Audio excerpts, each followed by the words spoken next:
Yo tengo fe que el milagro que he deseado pronto veré,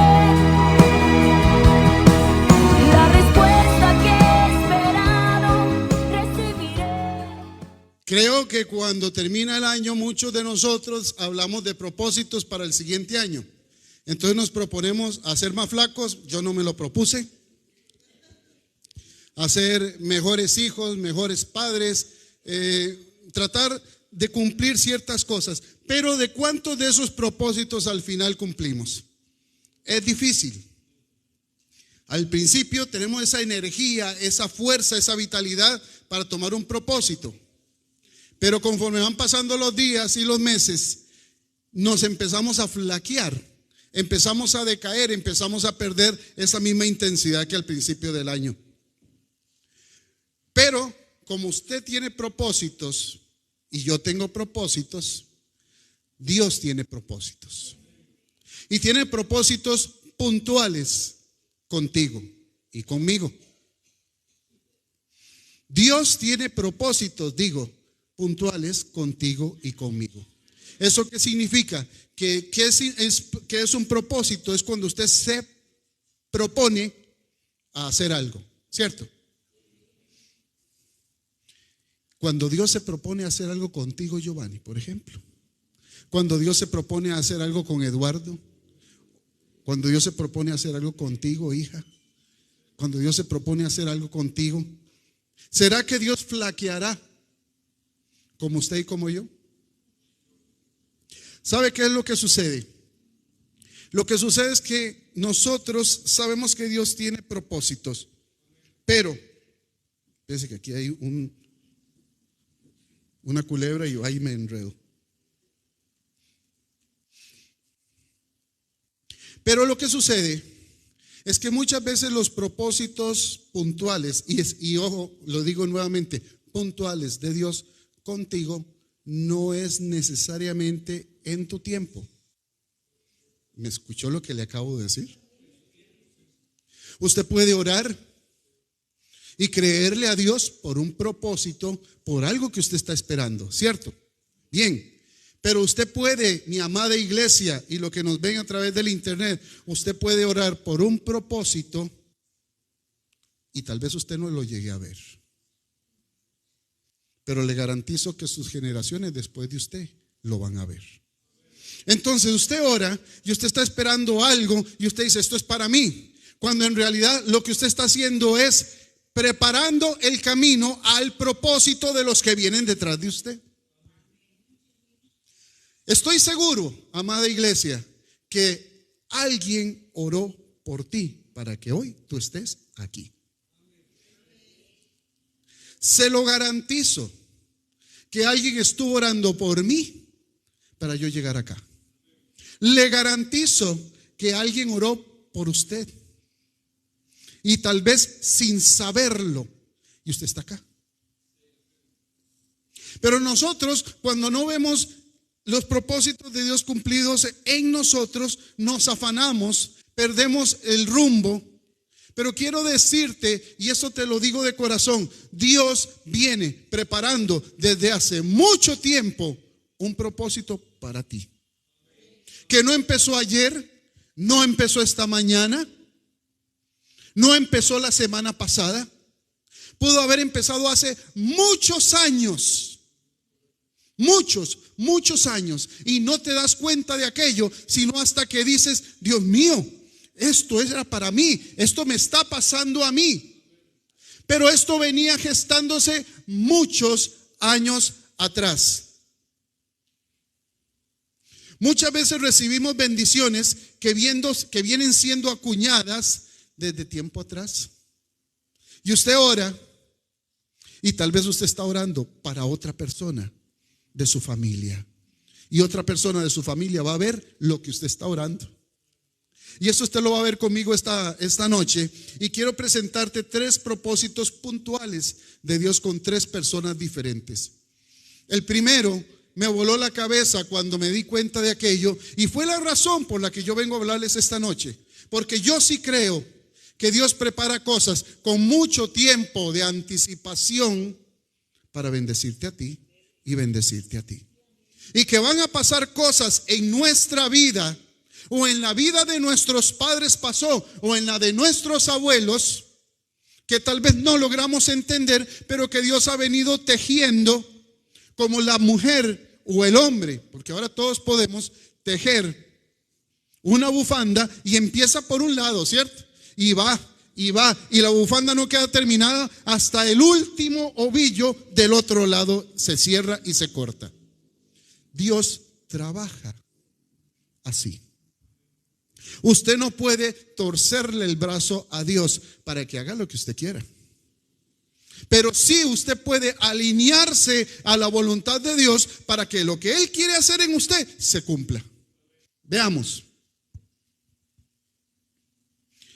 Ven conmigo a Isaías 55, del 8 al 9. Dice así. Yo lo tengo en la versión de la traducción del lenguaje actual y ahorita lo voy a leer, pero lo leemos aquí para que usted pueda ubicarse. Dice: porque mis pensamientos no son tus pensamientos, ni tus caminos mis caminos, dijo Jehová.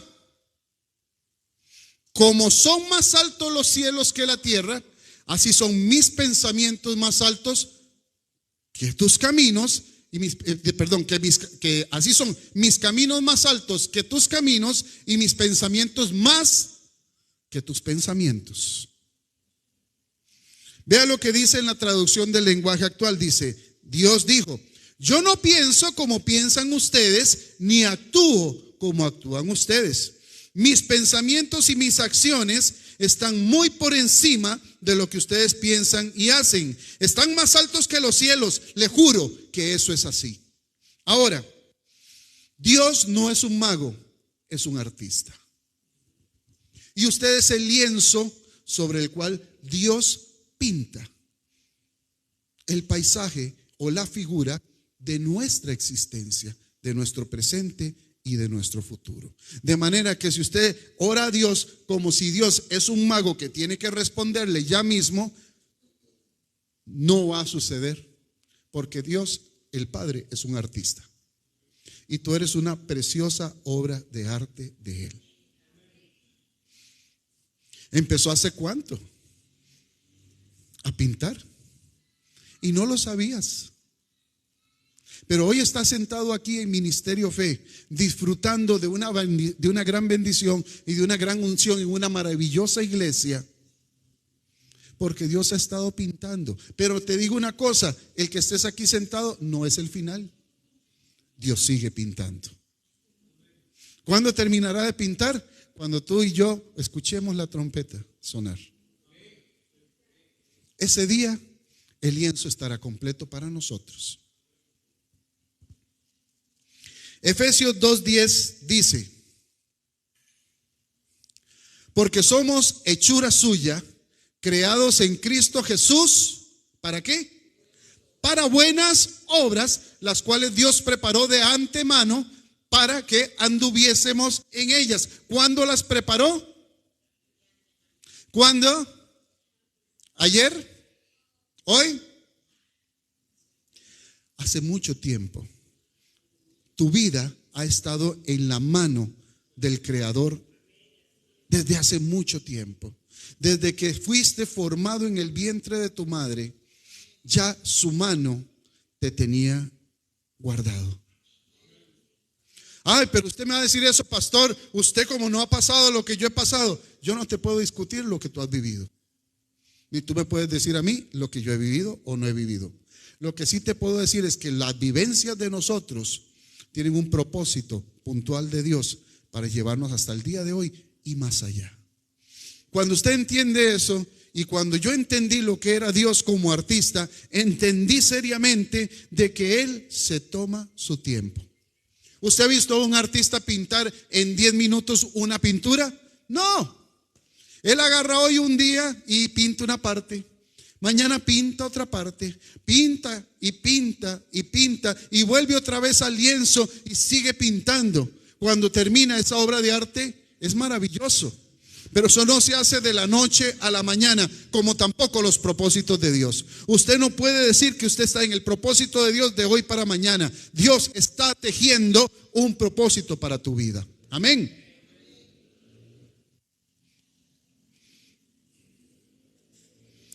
Yo quisiera que empezáramos. Ok, aquí tengo Efesios 1:11, si me haces el favor. Dice, en él asimismo tuvimos herencia, habiendo sido predestinados conforme al propósito del que hace todas las cosas según el designio de su voluntad. Usted ha sido predestinado. ¿Por qué? Porque Dios es el mismo ayer, hoy y siempre. Y porque Dios ha existido por toda la eternidad. Entonces Dios conoce tu pasado, tu presente y tu futuro. Ay, es que yo no lograré nunca alcanzar eso. No se cierre su boca. Dios está trabajando. Ay, es que aquel tiene y yo no. No se cierre su boca. Dios está trabajando. Dios tiene propósitos. Deje que Él siga pintando. Y usted, relájese. Siga trabajando en aquel propósito, pero de forma relajada, no de forma estresada o buscando hacerlo usted por sus fuerzas. Porque el que intenta hacer algo por sus fuerzas, fracasa. Veamos el primer ejemplo. Lo he llamado el pozo de Jacob. Y quiero contarles algo. Esto me voló a mí la cabeza. Oiga, dice, el pozo de Jacob es un acceso a una corriente de agua subterránea. Está a 3 kilómetros al sur de Nablus. Nablus es donde hoy día está el campamento cisjordano de Palestina. Acuérdese que Palestina está dividida en dos partes. La franja de Gaza, que es la que pega al mar, y adentro en Israel hay un cuadrante que ellos llaman el campamento y se llama Cisjordania. Pero tanto los cisjordanos como los de la franja de Gaza son palestinos. ¿Está claro eso? Ok, ubíquese geográficamente ahora de que ese pozo se encuentra en la región de Cisjordania hoy día, ¿de acuerdo? Este se encuentra en el paso situado entre el monte Gerizim y Ebal. La Biblia nos relata en el libro de Génesis, en el capítulo 33, y usted ahí lo puede leer, que Jacob regresó de las tierras de Aram a la tierra de Canaán. Cuando él regresó a la tierra de Canaán, llegó enriquecido. Llegó con 4 esposas y con 12 chiquillos que iban corriendo, venía con ganado, venía con un montón de cosas. Era un hombre enriquecido. Y en Canaán, él le compró una tierra por 100 piezas de plata a los hijos de Amor. Esa parte de ahí era pura montaña, no tiene nada. Pero esa fue la tierra que él compró. Está cerca de Siquem, lo que hoy se llama Sicar. ¿Le suenan esos nombres? Y justamente ahí donde no había nada, abrió un pozo. Le estoy diciendo que ese pozo fue abierto 1830 años antes del suceso que les voy a contar. Ahora, veamos los propósitos de Dios. A ver, haga chinito y concéntrese. 1830 años del evento que les voy a contar. Jacob está con sus hijos en el monte, quitando piedra, quitando tierra, y encuentra un agua subterránea. Sigue cavando y crea un pozo. Ese pozo de Jacob, que hoy día se encuentra ahí, va a ser el escenario de una de las historias más maravillosas de la Escritura.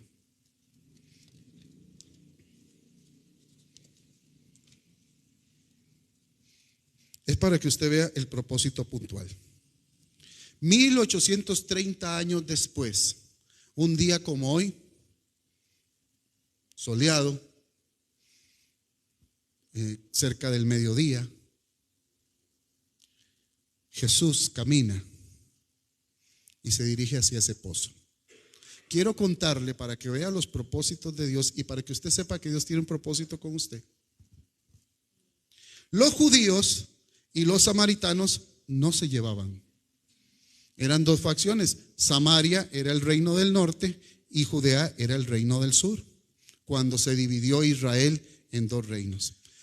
Por cosas políticas y por cosas religiosas, los samaritanos y los judíos se separaron.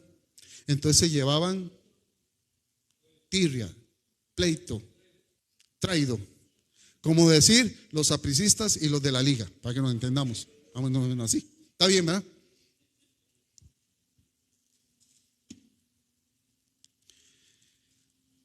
Un judío no cruzaba por Samaria. ¿Sabía qué hacían los judíos? Le daban la vuelta. Para pasar al otro lado, pasaban por un costado de Samaria.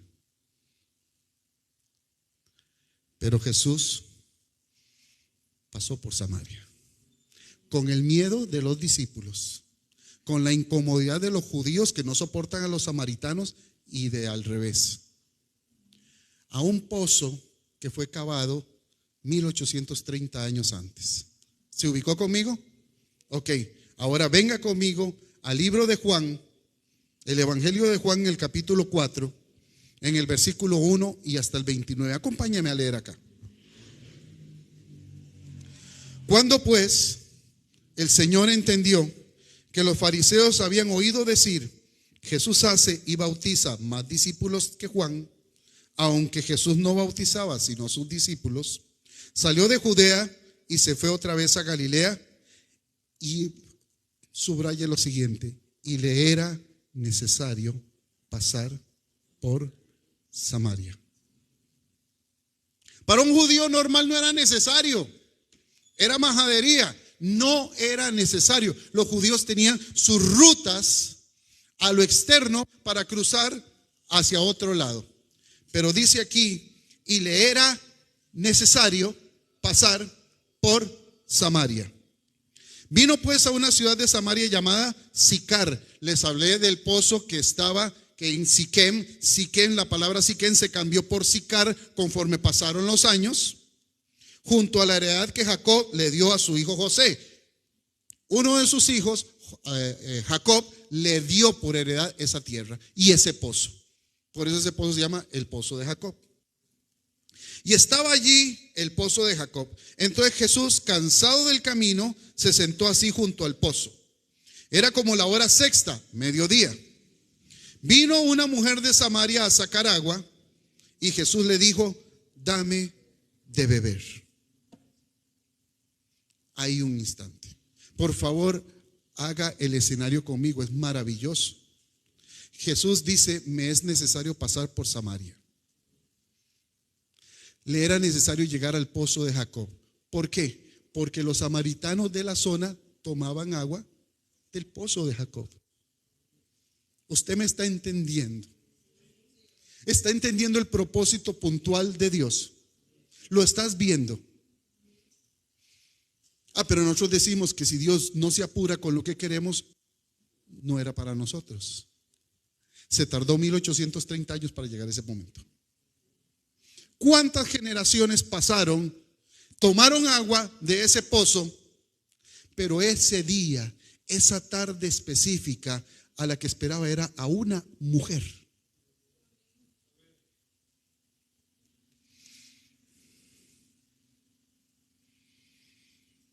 Pues sus discípulos habían ido a la ciudad a comprar de comer. La mujer samaritana le dijo, ¿cómo tú, siendo judío, me pides a mí de beber si yo soy mujer samaritana? Porque judíos y samaritanos no se llevan. Respondió Jesús y le dijo, si conocieras el don de Dios y quién es el que te dice, dame de beber, tú le pedirías y él te daría agua viva. Siga conmigo ahí, no se pierda. La mujer le dijo, Señor, no tienes con qué sacarla y el pozo es hondo. ¿De dónde pues tienes el agua viva? La mujer todavía no estaba entendiendo con quién estaba hablando. Y cuando hablaban de aguas vivas, ellos hablaban de aguas que se mueven. O sea, no aguas emposadas, sino aguas que se mueven, aguas vivas, aguas en movimiento. La mujer no había entendido lo que Jesús le estaba diciendo en ese instante. Pero siga conmigo. ¿De dónde pues tienes el agua viva? ¿Acaso eres tú mayor que nuestro padre Jacob, que nos dio este pozo, del cual bebieron él, sus hijos y sus ganados? Respondió Jesús y le dijo: cualquiera que beba de esta agua volverá a tener sed. Ahí se lo aclaró. Mas el que bebiere del agua que yo le daré no tendrá sed jamás, sino que el agua que yo le daré será en él una fuente de agua que salte para vida eterna. Imagínese ese escenario, lo que Jesús está diciéndole a una mujer 1830 años después de que un pozo se abrió. Y no fue el pozo de la esquina, no fue el pozo de Cartago, no fue el pozo de Alajuela, fue el pozo en Pavas. ¿Por qué no otro pozo? Porque no era otro, sino el de Jacob, donde se iba a encontrar con la mujer samaritana. La mujer que todos los días tenía que ir a coger el agua para llevarla en cántaros a la ciudad. Y Jesús sabía a qué hora llegaba, porque Jesús es Dios. ¿Cómo no iba a saberlo?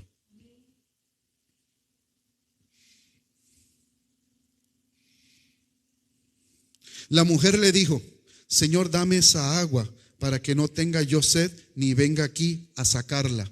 Mire que todavía no había entendido. Ella hablaba de aguas comunes y corrientes. Y Jesús le dijo: ve, llama a tu marido y ven acá.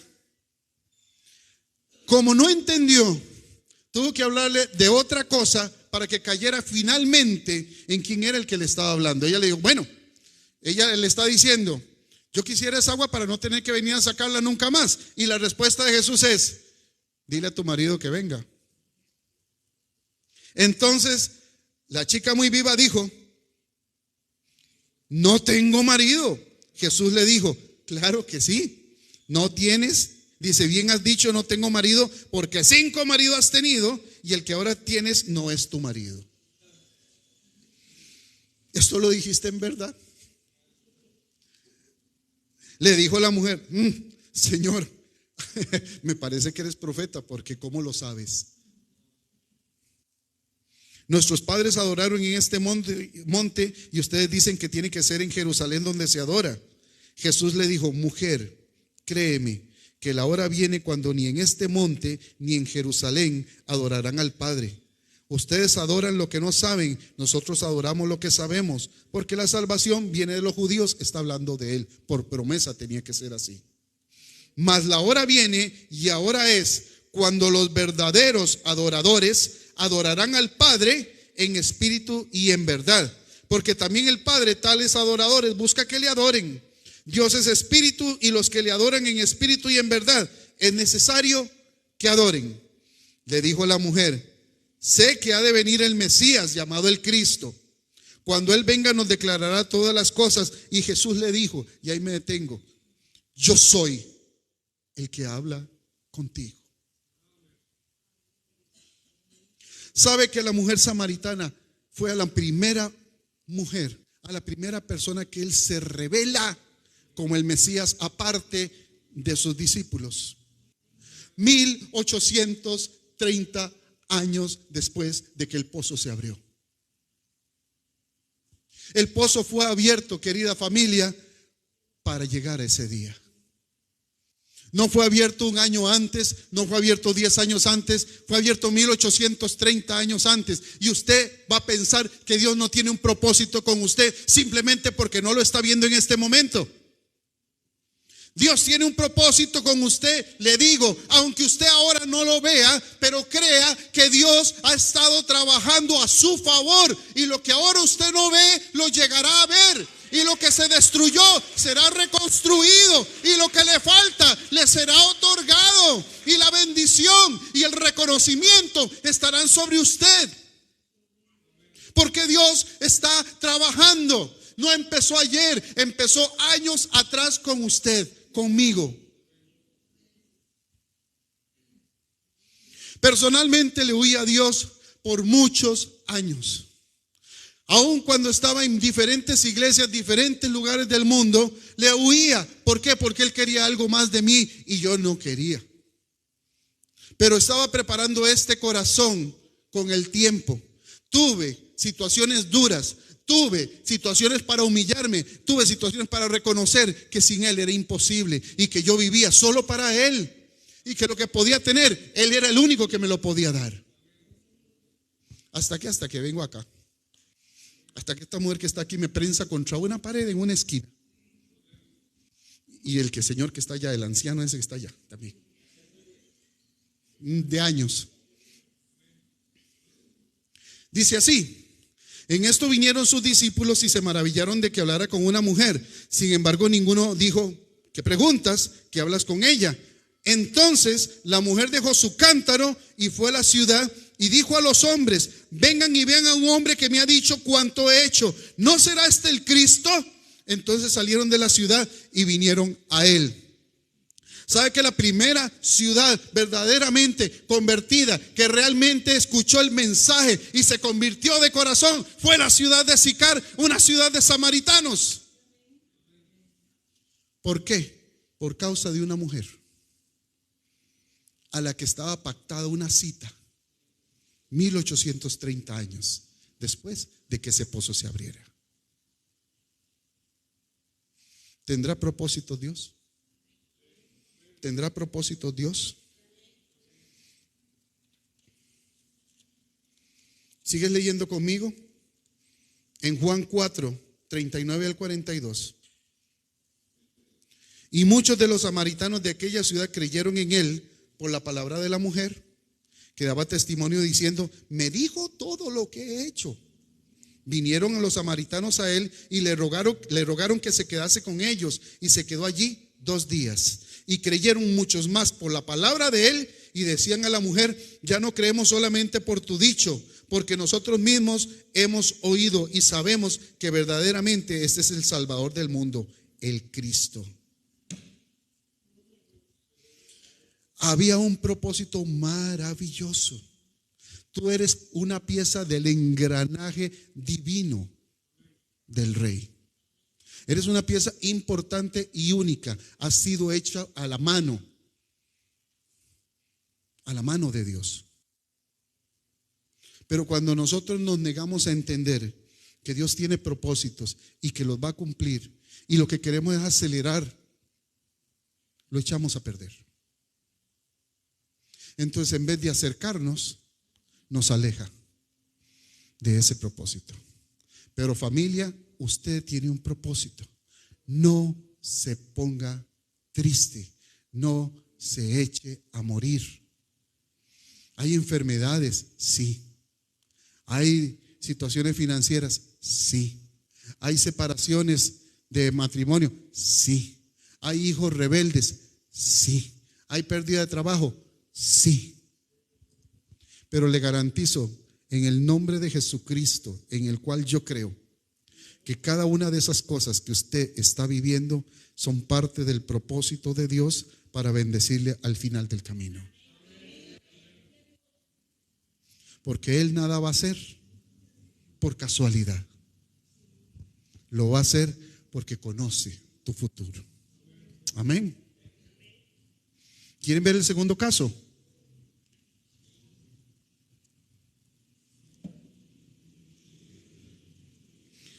Venga conmigo a Génesis 37, del 16 al 28. Si nos alcanza, vemos 2 casos nada más, para que usted pueda irse para su casa a tiempo. Dice la palabra del Señor: José respondió: busco a mis hermanos, te ruego que me muestres dónde están apacentando. Este José es el hijo de ese Jacob que hizo el pozo, que eran 12 chiquillos. ¿Se acuerda que les dije? Bueno, este José es el más chiquitillo de todos en ese momento. Faltaba Benjamín. Pero este José era el que su papá más quería. Había un montón de hijos grandes, mayores, jóvenes, después de adolescentes, y seguía José. Ahora, ¿qué era lo que pasaba? Resulta que José en su familia no era un hermano muy querido, porque él soñaba cosas y se las iba a contar a sus hermanos como gran gracia, diciéndole como que ustedes van a inclinarse. Yo he visto cosas como de estrellas, he visto como manojos de paja que se inclinan ante mí, y cosas que a sus hermanos eso les ponía. Su papá le hizo una túnica de colores única, le mandó a hacer el Louis Vuitton de la época, y no se lo dio ni a Rubén, ni a Judá, ni a Isaacar, ni a hacer y no hacer. No se lo dio a ninguno, se lo dio al chiquillo que tanto hablaba y que molestaba a sus hermanos. A ese. Aquel hombre respondió: ya se han ido de aquí, y yo les oí decir: vamos a Dotán. Entonces José fue tras de sus hermanos y los halló en Dotán. Cuando ellos lo vieron de lejos, antes que llegara cerca de ellos, conspiraron contra él para matarle. Ponga mucha atención, conspiraron contra él ¿para qué? Tenga eso ahí presente. ¿Qué querían sus hermanos? Matarle. Y vieron de lejos y dijeron el uno al otro: he aquí viene el soñador. Ahora pues, venga y matémosle y echémosle en una cisterna y digamos: alguna mala bestia lo devoró, y veremos qué será de sus sueños. Cuando Rubén oyó esto, lo libró de sus manos y dijo: no lo matemos. Y dijo Rubén: no derramemos sangre, échenlo en la cisterna que está en el desierto y no pongan manos sobre él, por librarlo así de sus manos, para hacerlo volver a su papá. Rubén en la mente decía: cuando todo esto se calme, lo saco de ahí y se lo devuelvo a papá. Eso era lo que Rubén quería, que era una cisterna, un agujero, como un pozo seco, para que usted entienda, ¿de acuerdo? Lo agarraron entre todos, el muchacho: vengo, Ana. Cuando lo agarraron, lo hicieron un nudo y lo mandaron ahí. Sucedió pues que cuando llegó José a sus hermanos, ellos quitaron a José la famosa túnica esa, la Louis Vuitton, la túnica de colores que tenía sobre sí, le tomaron y le echaron en la cisterna. La cisterna estaba vacía y en ella ya no había agua. Y se sentaron a comer pan y alzaron los ojos y miraron, y he aquí una compañía de ismaelitas que venía de Galaad, y sus camellos traían aromas, bálsamos, mirra, e iban a llevarlo a Egipto. En ese punto Rubén no estaba, estaba el resto de los hermanitos. Rubén no participó de lo que pasó ahora. Pero entonces Judá dijo, se lo voy a parafrasear: no lo matemos, vendámoslo como esclavo a esos ismaelitas. Así no correrá la sangre de él en nuestra carne. Usted lo puede leer ahí. ¿Cuál era la primera intención de ellos? Matarlo. ¿Qué hubiera pasado si lo matan? Veamos un poco más adelante.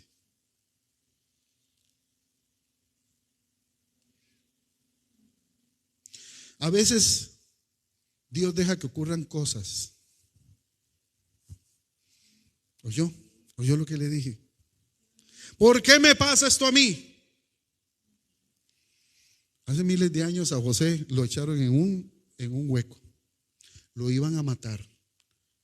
Y no lo mataron, lo vendieron a Egipto.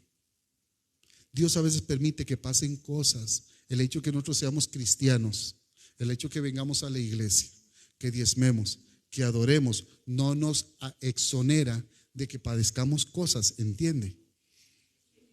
Van a pasar cosas, desde nuestros pastores hasta nuestros niños. Vamos a pasar situaciones difíciles, situaciones de enfermedad, situaciones de riesgo, situaciones de accidente, puede ser, situaciones de robo. Puede haber muchas cosas a las que estemos expuestos y a los que Dios pudiera permitir que pasen ciertas cosas.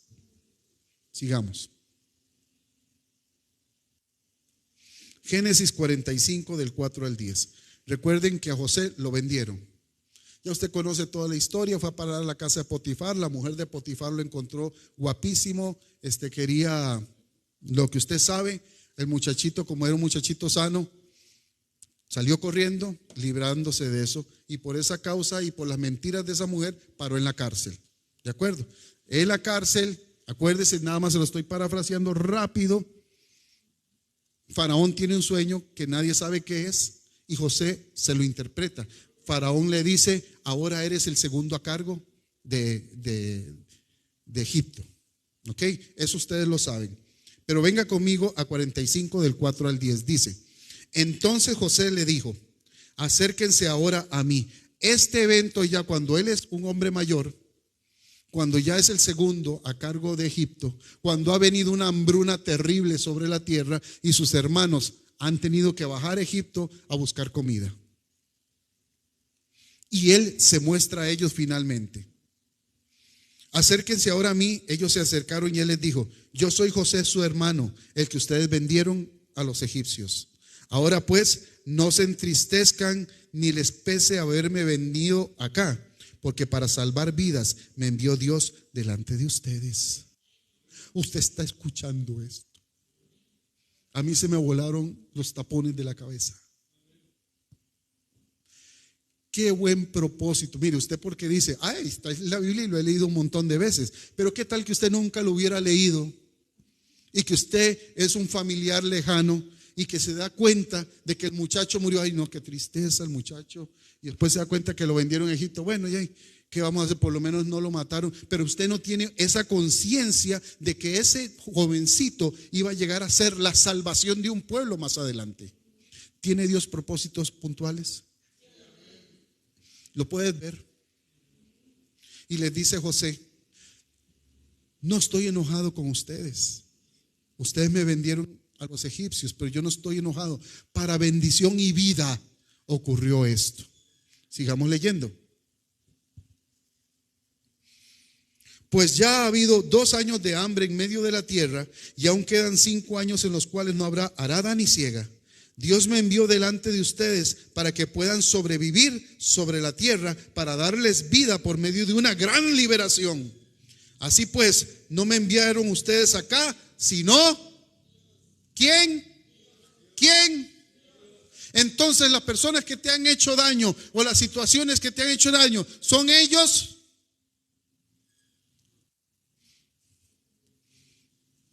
Dios tiene propósitos. Dios tiene propósitos. Yo pudiera terminar acá. Dios tiene propósitos. Cuando leo a José, ¿sabe cuántos años pasaron desde el día en que lo vendieron hasta que él volvió a mostrarse a sus hermanos? 22 años. Por 22 años su papá creyó que lo había matado, lo había devorado una bestia. Su papá lo lloró por años. Sus hermanos, ¿qué fue lo que le llevaron? Le llevaron la túnica, la rasgaron, hicieron una mentira para que su papá creyera que lo había matado un animal. Por 22 años no lo volvieron a ver. La vida siguió por 22 años. Y 2 años antes de eso empezó una hambruna terrible sobre toda la tierra. Dios tiene propósitos, amada familia. Y si tiene que mover el cielo y la tierra a tu favor, Él lo va a hacer. Si tiene que provocar una hambruna para que ellos llegaran a este Egipto, Dios lo hace. Si tiene que librar a un hombre, a un jovencito de la muerte, llevarlo como esclavo para convertirlo en el segundo hombre más poderoso del imperio, Dios lo hace. ¿Podrá hacer algo contigo el Señor? Mi interés de esta noche es que usted se vaya con el corazón en paz, de que Dios está en control. De que venimos aquí a la iglesia muchas veces buscando, claro, buscando regocijo, buscando un hombro en el cual llorar, buscando a alguien con sabiduría con quien hablar, porque estoy pasando situaciones difíciles. Y eso es parte del propósito de Dios para formarte, para formarme y formarte a ti también. Dios no te va a dar una bendición que se te caiga entre las manos porque no sabes usarla. No te va a entregar algo que no sepas administrar. Pero para aprender a administrarlo, vas a tener que fracasar y ganar. Fracasar y ganar. Éxito, derrota. Éxito, derrota, porque la vida está compuesta de las dos cosas. Y Dios te deja entrar por valles de sombra de muerte, pero dice la Escritura, no temeré mal alguno, porque tú estás conmigo. Amén.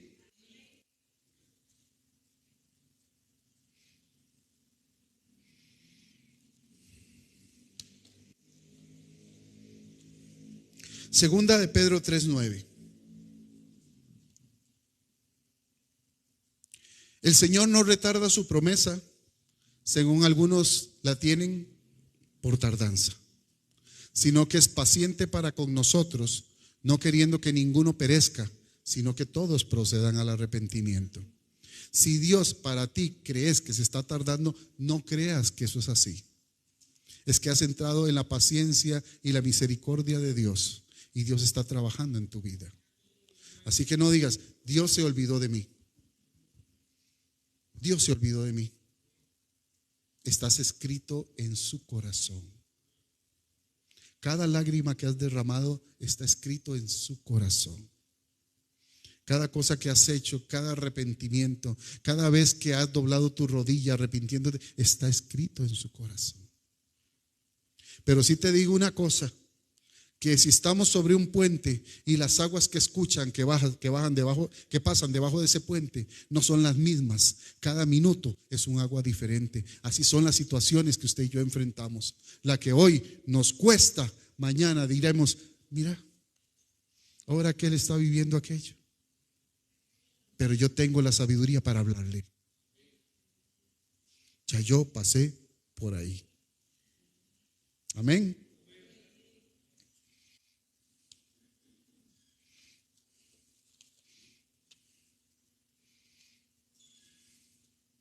Muchas veces estamos ocupados en nuestras vidas con muchas cosas y nos olvidamos que Dios tiene un propósito.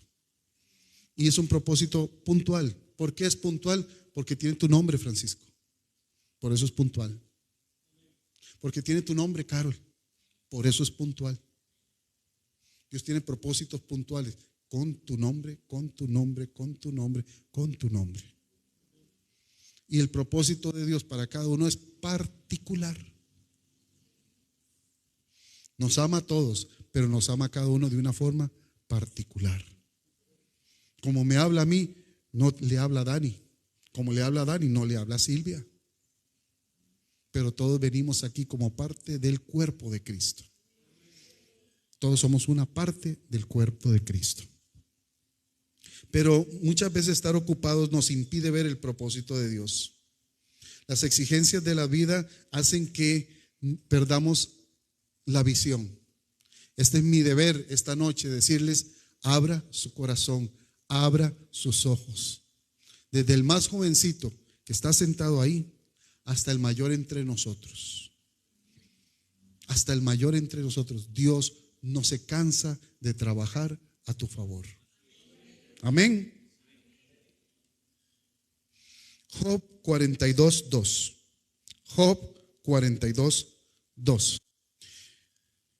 Dice la palabra: yo conozco que todo lo puedes y que no hay pensamiento que se esconda de ti.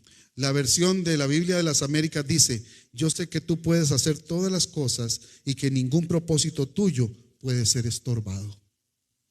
Lo que Dios ha empezado en usted, lo terminará.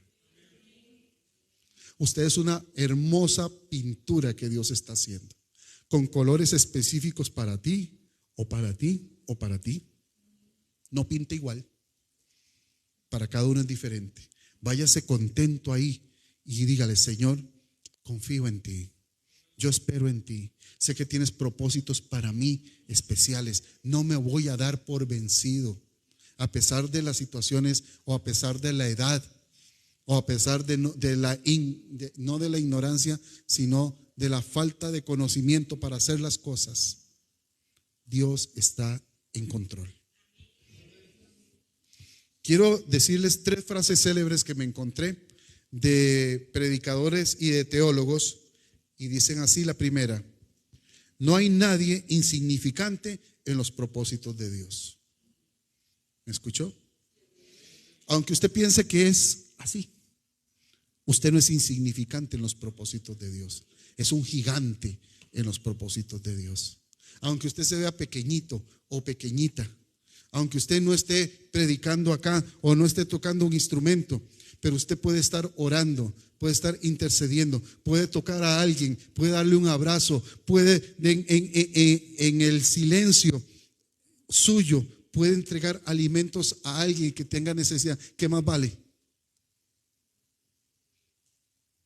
sabe que eso vale todo para una familia. Y usted mire, en silencio, trabajando desde las sombras. ¿Será insignificante para Dios? No. La segunda frase dice: Dios tiene un propósito detrás de cada problema. Él usa las circunstancias para desarrollar nuestro carácter. ¿Escuchó? Los problemas son oportunidades de Dios para desarrollar nuestro carácter. Si usted no pasa por situaciones difíciles, usted no aprende. Yo no aprendo. Yo me di unos batacazos y unos costalazos. Me los tendré que seguir llevando cada vez que Dios cambie el rumbo para algo mejor. Hasta que yo entienda y diga, sí, es por aquí. Hasta que yo diga, ya no voy a luchar más contigo. Y el número 3, es gracioso cuando Dios cambiará tus planes para ti. No, es gracioso. ¿Cuándo? Cuando Dios cambie tus planes para ti cuando estés listo. Tiene unos planes y va a irlos cambiando y te los va a entregar cuando esté listo. Un médico no puede estar listo simplemente porque entró en la facultad. Tiene que chuparse 5 años de carrera para estar listo para poder ejercer. Nosotros como cristianos tenemos que ir avanzando en nuestra vida para que el plan de Dios se vaya cumpliendo y el propósito puntual, que es tu vida, llegue al fin con la trompeta cuando suene. Amén. Te pones de pie, por favor.